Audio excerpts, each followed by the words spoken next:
안녕하세요. 제도권 주식 분석입니다. 자, 오늘은 셀트리온 제약 개요에 이어서 실제로 적정 가격을 선정해 보겠습니다. 자, 셀트리온 3인방의 업무 분장을 먼저 살짝 지난 시간에 요약만 좀 해드리면 총 6가지의 판매 단계 그리고 4가지의 업무 분야를 이 셀트리온 3인방이 세분화한 그런 내역인데요.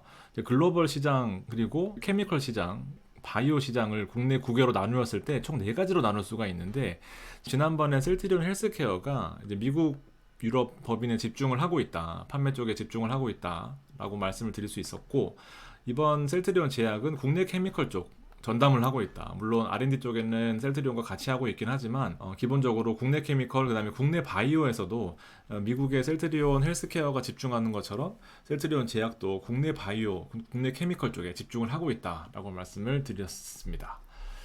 그리고 셀트리온 제약의 장점만 한 가지 말씀드리면 CMO가 주력이긴 한데 KGMP, CGMP, EU-GMP까지 국제 FDA 승인을 받았던 CGMP, 그 다음에 유럽에서 약국에서 실제로 판매할 수 있는 GMP, 그 다음에 국내 의약품 제조 및 품질 관리 기준을 통과한 KGMP까지 사실상 거의 글로벌 제약사로의 발돋움은 이미 완성한 상태고요. 그리고 주력 제품으로 2가지가 있었습니다. 고덱스가 있었고요. 그리고 램시마, 트룩시마, 허주마의 3인방 이외에도 2가지가 더 있었고 그 부분들을 매출에 녹여서 그리고 프라이머리 케어도 실제적으로 좀 재평가가 이루어졌다라는 거 추가적으로 알파 요인은 분명히 있다라는 부분을 좀 참고를 해주시면 좋을 것 같고요. 자, 지난번에 셀트리온과 좀 비교를 해보면 사실 셀트리온은 워낙 커버리지도 많고 증권사 애널리스트들의 어떤 의견도 많고 사실상 여기서 조금씩 수정 부분은 있겠지만 크게 어렵지 않은 그런 작업이었습니다. 왜냐면 주식수 나와 있고 지배주주 순이익이 22년도에 나와 있고 주당 순이익을 바탕으로 실질적으로 이 23년에 1분기, 2분기, 3분기, 4분기는 아직까지 안 나왔기 때문에 예측치를 특히 여기서 많이 갈리는 거거든요. 여기서 많이 갈리는 건데 실질적으로 예측치가 주당 순이익 계산하기 위해서 단기 순이익이 있어야 되는데 단기 순이익을 증권사 애널이 예측을 했고 실질적으로 4분기까지 예측을 하면서 크게 오차가 없는 범위 내에서 주당 순이익이 안정적으로 4,811원을 계산할 수 있었던 이제 그런 셀트리온이었습니다. 그래서 펄을 52배 적용해서 23년 말 주가는 19만 원이었고 적정 주가는 25만 원이었다라고 셀트리온을 말씀을 드렸었고 실질적으로 24년까지도 그 증권사 컨센서스가 있었기 때문에 순익 추정치가 1110으로 많이 늘어나는 한 30% 이상 40% 가까이 늘어나는 추정치를 바탕으로 주당 순이익이 7천원까지 늘어나는 적정 주가는 30만 원 이상까지도 볼 수 있겠다라는 부분 거기다가 프라이머리 케어 판매 분까지 700억이 추가가 된다라고 한다면 33만 원까지도 예측을 했었던 그런 부분이 있었습니다. 자, 근데 이제 셀트리온 제약을 보면요. 여기 재무제표가 있습니다. 이 워낙 가치 변동이 심하다 보니까 증권사 커버리지가 없어요. 증권사 커버리지랑 뭐 증권사 컨센서스가 비슷한데 컨센서스가 결과적으로 예측을 해서 증권사 두세 개가 이 여기에 대해서 매출 추정치를 내게 되면 그거에 평균한 게 바로 컨센서스거든요. 여기 보시면은 23년 컨센서스도 없고 컨센이라고 하겠습니다. 컨센. 그리고 23분기, 23년에 4분기 컨센도 없습니다. 네 쿼터로요. 그래서 실질적으로 아무것도 없어요. 그러니까 영업이익률이 안정적인 거를 제외하고는 당기순이익도 들쑥날쑥하고요. 그다음에 퍼 같은 경우에도 300배, 뭐 100배 뭐 이런 수준이니까 그리고 또 최근 급등한 셀트리온의 12만 원으로 보면 이 퍼가 180배까지 나오는 이제 그런 수준입니다. 그래서 실제로 매출을 추정하기 위해서 세부적인 판매 내역을 봐서 재무제표상에는 안 나오고 판매 구조를 좀 봐야 힌트를 얻을 수가 있어서 그 내용을 좀 살펴봤습니다. 제가 지난번에 강조드렸던 것처럼 다트를 참고했는데요. 저는 20년부터 22년까지의 재무제표를 분석해서 가능한 한 신뢰도를 높이려고 노력을 했습니다. 그래서 일부에서 말씀드렸던 것처럼 고덱스의 비중이 높아요. 그래서 고덱스의 경우에는 전체 매출에서 차지하는 비중이 상당히 큰 편인데 보시다시피 상당히 안정적인 매출을 보이고 있습니다. 거의 연도별로 변동이 거의 없고 큰 어떤 유의미한 변동을 찾기가 어려웠습니다. 그래서 23년에도 변동이 없다라고 판단을 했고 추가적으로 거의 매출 상황이 변동이 없는 가운데 이 기타 부분의 매출의 변동이 생각보다 큰 편이었습니다. 죄송합니다. 그래서 근데 기타 매출 쪽은 이 목이 이 기타 매출 쪽은 원재료와 제가 요새 방송을 하루에 2개씩 하다 보니까 죄송합니다.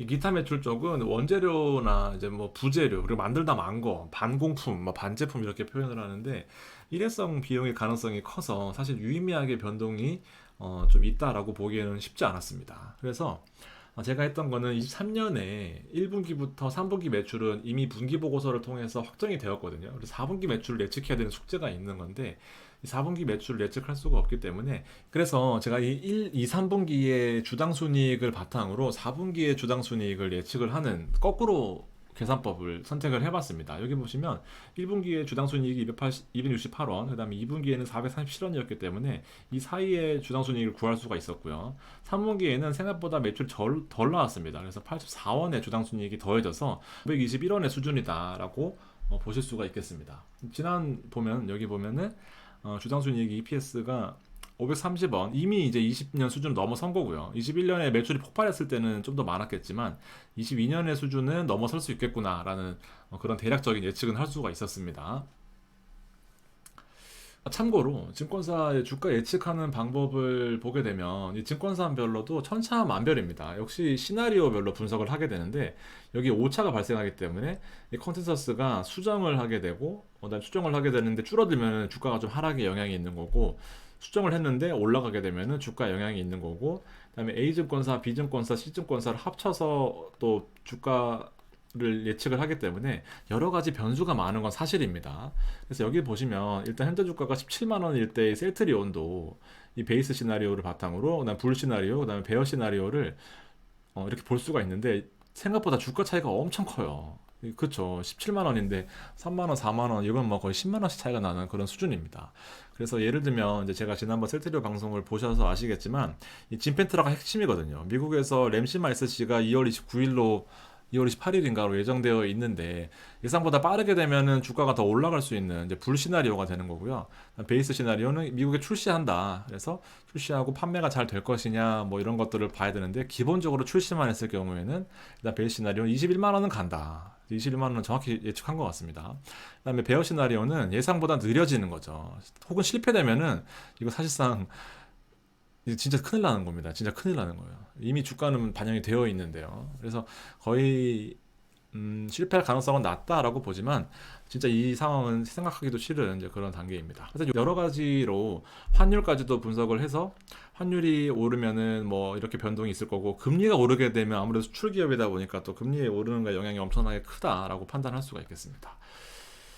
주가 변동은 뭐 참고로만 하시면 좋을 것 같고 셀트리온 제약의 최전성기는 20년 이전이었고 21년까지 이렇게 보시면 될 것 같습니다. 다시 재평가를 받고 있는 그런 단계인 거죠. 자, 셀트리온 같은 경우에는 되게 내용이 쉬웠지만 셀트리온 제약은 만만치 않았습니다. 참고로 제가 먼저 말씀을 드리면 여기 당기순이익이라고 나와 있습니다. 당기순이익이 왜 중요하냐면은 결국에는 이 EPS 주당 순이익을 구해야 되는 게 사실 이 주가 예측 모형의 결정적인 내용인데 당기순이익을 구해야 이 지배주주 순이익과 비지배주주 순이익으로 나누어서 이 총 발행 주식수로 나누게 되면 결국 이 주당 순이익이 나오게 되는 거거든요. 근데 당기순이익을 209, 346, 260이라고 표시되어 있지만 23년에는 그리고 24년에는 우리가 생각지도 못한 두 가지의 큰 변수가 발생을 하게 됩니다. 먼저 결론부터 말씀드리면 제가 예측한 평가 모형의 적정 가격은 10만 원이었습니다. 근데 두 가지가 빠졌어요. 첫 번째는 합병입니다. 합병. 왜냐하면 합병을 하게 되면 실질적으로 셀트리온 IR에서 나온 이슈가 합병을 하게 됨으로써 1차적으로 보이는 게 원가 절감이었거든요. 비용 절감. 왜냐하면 마케팅과 판매를 동시에 세 회사가 같이 하다 보니까 여러 가지로 비용이 절감되는 부분이 20%였습니다. 그래서 20%를 여기 반영할까 말까 하다가 보수적으로 반영을 안 했습니다. 그러니까 일단 주당 순이익의 20%는 추가될 것이다 라고 생각할 수 있을 것 같고요. 그리고 두 번째는 유플라이마입니다.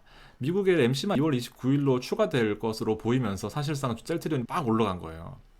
근데 유플라이마는 제가 감히 그 매출에 대한 예측을 할 수가 없었습니다. 그래서 이 부분들은 추가로 나중에 주가 상승 요인이다 정도로만 생각하시고 조금 더 보수적으로 보시면 좋을 것 같습니다. 자, 그래서 여기에 사실은 이제 주당 순이익을 제가 예측한 게 있는데 앞서 찬찬히 설명을 드리면 주식수는 3,900만 주입니다. 그리고 우선주는 없기 때문에 보통 주가 전체적으로 주식수에 반영이 될 거고요. 지배주 순이익도 마찬가지로 비지배주 순이익이 없기 때문에 비지배주 순이익 전체가 결과적으로 EPS를 결정하는데 100% 역할을 했다라고 보시면 될 것 같고 23년에 어닝을 추정해야 되는 목표가 있습니다. 1분기나 2분기나 3분기의 영업이익은 이미 확정이 됐습니다. 분기 보고서를 통해서 4분기가 예측을 해야 되는데 제가 앞서 보셨다시피 23년에는 이 매출 변동이 되게 컸어요. 23년에 변동이 컸다 보니까 제가 22년에는 어떤가 봤습니다. 근데 22년에는 88, 105, 103, 90 해서 사실 그 내용 자체가 변동이 크지 않았습니다. 그리고 23년에는 실질적으로 앞서 두 가지의 그 변수들이 반영이 되지 않았기 때문에 평균적으로 97, 그래서 제가 평균가를 반영을 해봤습니다. 첫 번째 시나리오로요. 그러면은 3분기까지 합계는 206이었고 206에서 97을 더하면 4분기까지의 당기순이익은 303이 나올 것이다 라고 예측을 했습니다. 실질적으로 여기서 20%나 30%를 더 더해야 되는 부분은 뺐다라고 참고를 해주시고요. 그러면 주당순이익이 결과적으로 303에서 이 주식수로 나누게 되면 765가 나오게 됩니다. EPS가 765인 거예요. 그러면 여기 보시면은 EPS를 예측했을 때 765로 예측을 했습니다. 그래서 여기서 펄을 곱하게 되면 목표가가 나오게 되는데 이 펄은 어떻게 구했냐?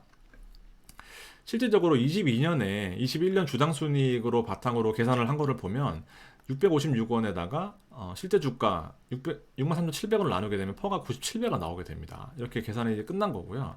23년에 22년을 가지고 예측을 해보면 주당순이익은 22년에 656원이었습니다. 그리고 142배가 어떻게 나왔냐면 실질적으로 23년 말의 주가가 93,300원으로 종가 끝났습니다. 그래서 이걸 두 개를 나누게 되면은 142배가 적정 퍼다라고 예측을 할 수가 있는 거죠. 그래서 이 퍼를 그대로 가지고 왔습니다. 그렇게 되면은 이게 두 개를 곱하게 되면 목표가가 10만 8천 원이 나오게 됩니다. 10만 8천 원.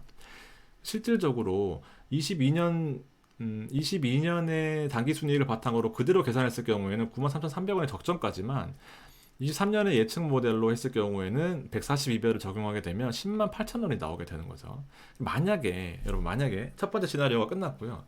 두 번째 시나리오는 EPS가 700일 경우입니다. EPS가 700일 경우는 뭐냐면 주당 순이익을 예측했을 경우에는 3개 분기의 평균치입니다. 왜냐하면 22년에도 매출 추이가 크지가 않았거든요. 매출의 표준 편차가. 근데 3분기에 유독 크긴 했지만 실질적으로 누적된 주당 순이익을 다 더해봤을 때는 75원을 빼면 3분기까지 주당순이익이 524원 정도였고 그래서 그 평균을 내면은 175원인데 이 175원을 4분기에 그대로 더했습니다. 그렇게 되면은 주당순이익이 700원 정도가 나오게 됩니다. 그러면은 좀 더 보수적으로 봤다라고 했을 때 700원일 경우에는 142배를 적용하면 적정 주가는 99,400원이 되는 거죠.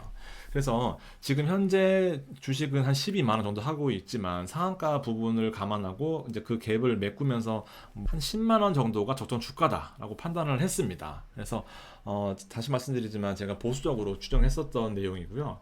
보수적인 영업이익으로 22년 수준으로 추정했을 경우에는 93,000원, 그리고 평균적인 에버리지를 바탕으로 했을 때는 23년 4분기 실적을 추정했을 경우에는 11만 원, 그다음에 재무제표상 이익 추정치를 바탕으로 추정했을 경우에는 주당순이익 누적분, 그러면 좀 더 신뢰도가 높다라고 봤을 때는 사실상 거의 10만 원 정도라고 보면 될 것 같습니다. 자, 여기에 되게 중요한 게 유플라이마의 예상 매출, 그다음 합병 이후에 원가 절감에 대한 부분은 20%가 빠졌는데, 예를 들면 20%가 빠졌다라고 하는 것은 이 주당 순이익 20%가 늘어난다라는 거거든요. 그럼 840원까지 되게 됩니다. 그럼 840원에 142원을 사실 곱하게 되면 주가는 11만 9,280원이 나오는데 대략적으로 한 12만 원 정도까지는 목표 주가다라고 보실 수 있을 것 같습니다. 유플라이만을 뺐다고 가정했을 때는 12만 원 이상이 가야 될 정상적인 가격이다라고 보시면 되는 것 같습니다. 자, 원가 절감만 해도 20%가 하락하고 내용이 되게 좋아요. 일단은 큰 이슈가 없는 이상 제가 말씀드렸죠. 이 고점에 샀으면 고점과 지지선, 그러니까 지지선이 지금 한 99,000원 정도라고 봤을 때 여기 5등분을 나눠서 고점에 사고 5등분을 사서 물타기를 하면 됩니다. 그럼 평균가가 이 가운데 맞춰지니까 여기에서 사는 거를 목표로 싸게 사면 좋은 거고 오르면 안 사고 이렇게 보시면 될 것 같습니다. 그래서 목표 가격을 잘 설정을 하시고요. 합병은 거의 확신하고 있다라고 말씀을 드렸었고, 그다음에 유플라이만은 휴미라의 바이오시밀러, 그다음에 미국 FDA 승인 이후에 PBM에 등재되면은 매출이 폭발적으로 증가할 수 있는 가능성이 크다. 시장 자체가 다르잖아요, 우리랑. 그런 부분을 좀 보시면 될 것 같습니다. 자, 제 마음 같아서는 12만 원이 아니라 한 20만 원, 30만 원 갔으면 좋겠습니다. 옛날에 퍼가 300배일 때처럼 그 기대감으로 주가를 일으키는 거니까 사실상 이런 가격은 이런 가격일 뿐이고, 특히나 우리 국내 시장은 이런 기대감으로 또 먹고 사는 시장이다 보니까 더 많이 올랐으면 하는 그런 마음이 있습니다. 저는 기본적으로 주식이 올라야 먹고 사는 사람입니다. 그래서 너무 안 좋게만 보지 마시고 또 긍정적인 부분을 잘 보시면서 또 목표하신 주가 그다음에 또 이룰 수 있는 성과를 잘 최대한으로 극대화하시는 데 도움이 되셨으면 하는 마음으로 자료를 준비해봤습니다. 네, 감기 조심하시고 새해 복 많이 받으십시오. 감사합니다.